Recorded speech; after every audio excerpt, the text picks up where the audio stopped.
Radhe Radhe friends, आज की video में मैं आपको अजय एकादशी की बहुत सरल पूजा विधि बताऊंगी। भाद्रपद महीने की कृष्ण पक्ष की एकादशी को अजय एकादशी मनाई जाती है।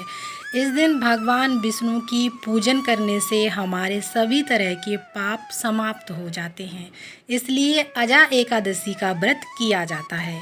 हिंदू पुराणों और पवित्र ग्रंथों के अनुसार जब कोई व्यक्ति अजय एकादशी का व्रत रखता है तो उसके सभी पाप क्षमा हो जाते हैं। मृत्यु के बाद उन्हें वैकुंठ की प्राप्ति होती है।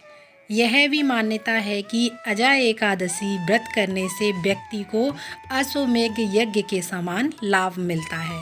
तो चलिए एकादशी की पूजा प्रारंभ करते हैं। आप सुबह में स्नान करके साफ स्वच्छ कपड़े धारण करके एक चौकी लगा लीजिए। आप चाहें तो ये पूजा मंदिर में भी कर सकते हैं, आप चाहें तो अलग से भी पूजा चौकी लगा कर सकते हैं। तो चौकी पर आप पीले कलर का वस्त्र बिछा लीजिएगा। श्री हरि विष्णु को पीला कलर अधिक प्रिय होता है और पीला कलर बहुत शुभ माना जाता है। तो देखिए आपके पास श्री हरि विष्णु की फ़ोटो या फिर मूर्ति जो भी है आप वो विराजमान कर सकते हैं। तिल का आसन देकर हम तस्वीर को, श्री हरि विष्णु की तस्वीर को विराजमान करेंगे। आप अगर लड्डू गोपाल की सेवा करते हैं तो आप यहाँ पर लड्डू गोपाल को भी विराजमान कर सकते हैं। तिल का आसन देकर हम गणेश भगवान को भी विराजमान करेंगे। क्योंकि हम ये चौकी लगाकर अलग से पूजा कर रहे हैं तो आपको गणेश जी विराजमान करने हैं। तो तिल का आसन देकर हम लड्डू गोपाल को भी विराजमान करेंगे और उसके बाद सभी देवी देवता जब विराजमान हो जाएंगे तो उसके बाद हम शुद्धिकरण करेंगे। तो जल के छींटे लगाकर हम स्नान ध्यान कराएंगे, शुद्धिकरण करेंगे।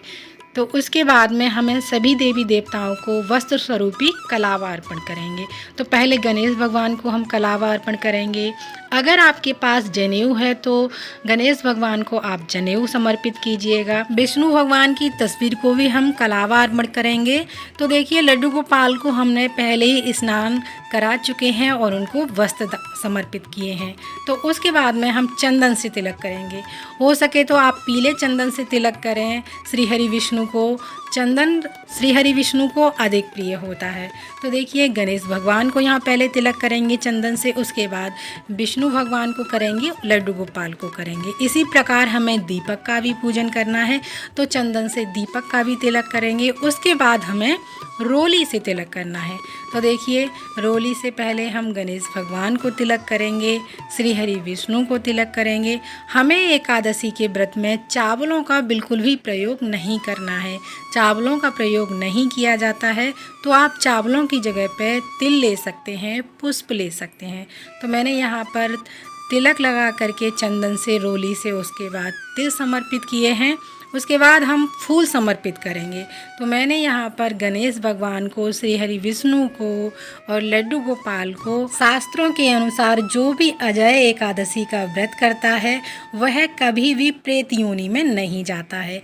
इसके साथ ही संसार के सभी भौतिक सुखों को प्राप्त होता है और अंत में मोक्ष को प्राप्त करता है। अगर आप व्रत ना भी कर पाएँ तो अजय एकादशी के दिन भगवान श्री हरि विष्णु की किसी भी स्वरूप की पूजन अवश्य कीजिएगा।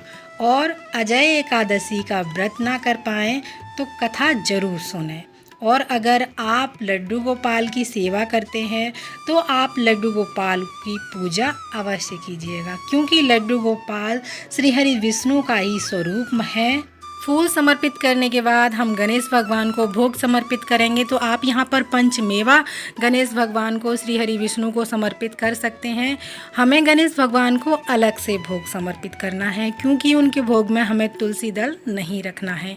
उसके बाद में हम श्री हरि विष्णु को तुलसी दल चढ़ाएंगे, तुलसी दल का भोग लगाएंगे। और फल में आपके पास ऋतु अनुसार जो भी फल है उसका भोग समर्पित करेंगे। और उसके बाद में हमें दक्षिणा समर्पित करनी है। दक्षिणा हमारी पूजा में रही कमियों को पूरा करती है। तो धूप दीप दिखा करके हम कथा सुनेंगे। तो देखिए हमें कथा सुनने के लिए 1 लोटा जल ले लेना है और जल में आप कुछ तिल के दाने डाल सकते हैं।